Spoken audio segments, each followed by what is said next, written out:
Assalamualaikum warahmatullahi wabarakatuh. Perkenalkan, nama saya Muhammad Raffi Oktanugraha dengan nomor BP 1911523007.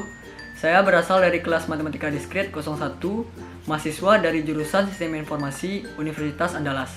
Di sini, saya akan menjelaskan mengenai tugas ujian akhir semester pada mata kuliah Matematika Diskrit.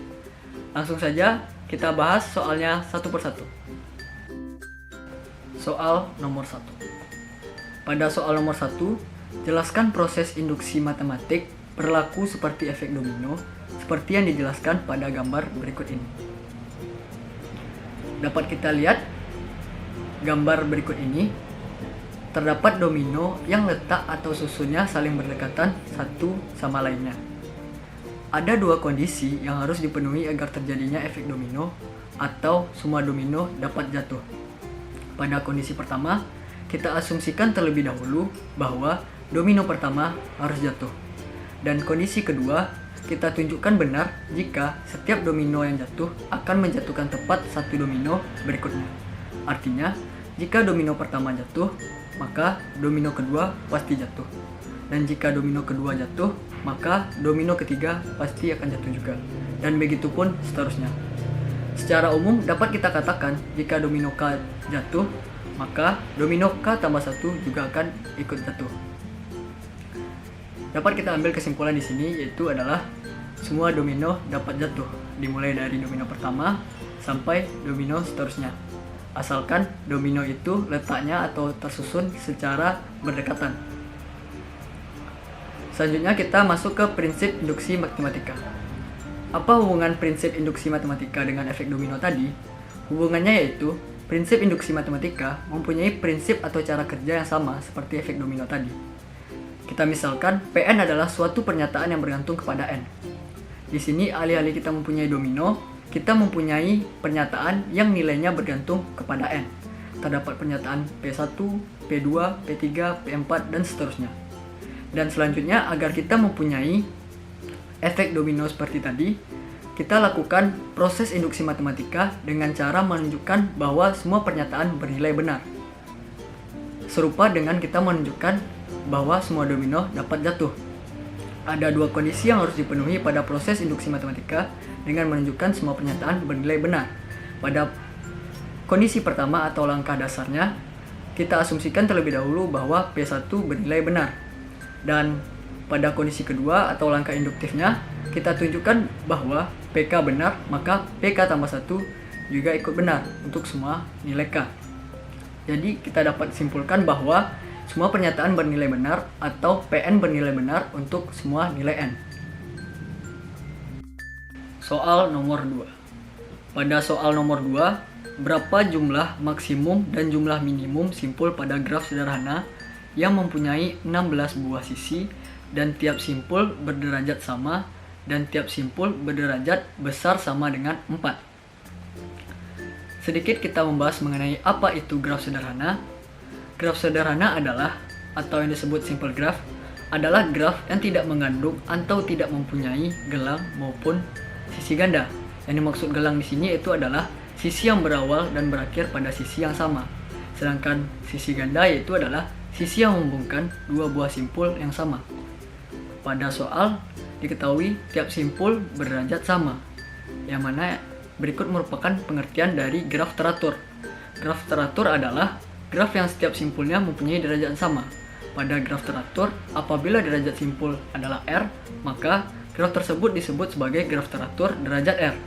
Untuk jumlah sisi pada graf memiliki persamaan, yaitu E sama dengan N kali R per 2. E di sini yaitu adalah jumlah sisi, N di sini yaitu adalah jumlah simpul, dan R di sini adalah derajat simpul. Yang ingin kita cari yaitu adalah jumlah maksimum dan jumlah minimum simpul pada graf. Yaitu persamaannya menjadi yaitu adalah N sama dengan 2 kali E per R. Dan E yaitu adalah jumlah sisi. Jumlah sisinya pada soal telah kita ketahui yaitu mempunyai 16 buah sisi. Kita masukkan ke persamaan, N sama dengan 2 kali 16 per R. Dan N menjadi sama dengan 32 per R. Dan selanjutnya diketahui juga pada soal bahwa syarat tiap simpul berderajat besar sama dengan 4. Artinya nilai minimal dari simpul derajat yaitu mulai dari 4.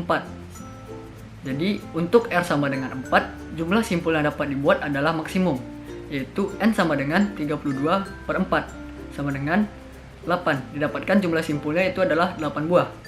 Dan untuk R lainnya atau untuk R besar dari 4 dan R merupakan pembagi bilangan bulat dari 32, didapatkan simpul derajatnya itu adalah 8 dan 16.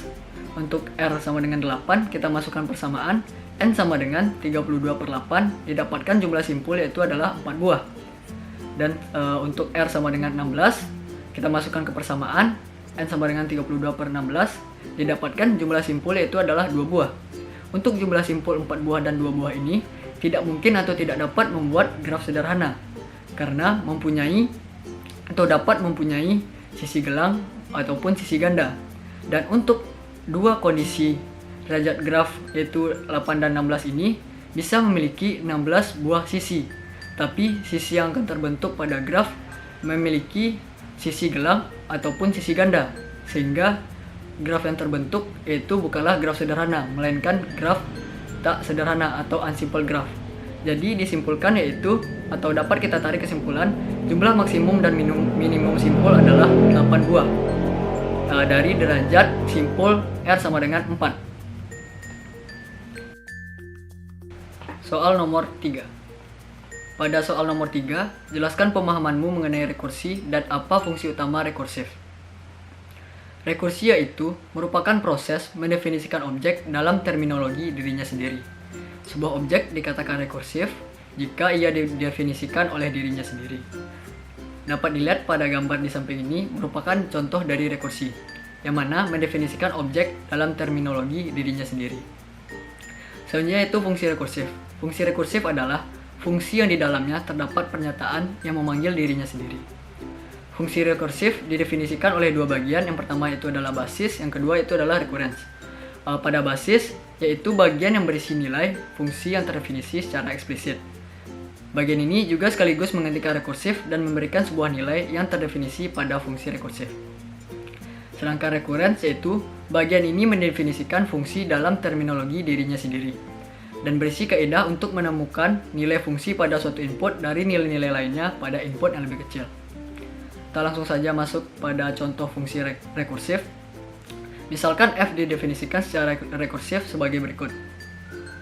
Fn sama dengan 3 dengan n sama dengan 0 yang menjadi fungsi basis. Dan Fn sama dengan 2 kali f kali buka kurung n kurang 1 tutup kurung tambah 4 dengan n besar dari 0 yang menjadi fungsi recurrence. Di sini kita akan menentukan atau mencari nilai dari f4. Selanjutnya itu solusi penyelesaiannya. F dengan n bernilai 4 diketahui besar dari 0, yang mana kita akan menggunakan fungsi recurrence dan akan kita masukkan ke persamaannya. F4 sama dengan 2 kali F kali buka kurung 4 kurang 1 tutup kurung tambah 4. Jadi F4 sama dengan 2F3 tambah 4. Untuk F3, F2, dan F1 karena bernilai besar dari 0, maka akan digunakan fungsi recurrence juga dan akan dimasukkan ke persamaan ini. Dan yang terakhir, untuk menentukan nilai fungsi yang didefinisikan secara eksplisit, maka nilainya itu harus menjadi fungsi basis, yaitu n sama dengan 0, yang mana f sama dengan 0 memiliki nilai sama dengan 3. Kita substitusikan f0 dengan 3, maka hasil dari f4 didapatkan yaitu adalah 108. Yang terakhir yaitu apa fungsi utama rekursif. Fungsi utama rekursif yaitu adalah untuk menyederhanakan atau mengurangi suatu masalah dengan memecahkan masalah tersebut menjadi masalah yang lebih kecil untuk diselesaikan sedikit demi sedikit. Sekian penjelasan mengenai tugas ujian akhir semester mata kuliah matematika diskrit dari saya. Mohon maaf apabila ada kesalahan. Wabillahi taufik wal hidayah. Wassalamualaikum warahmatullahi wabarakatuh.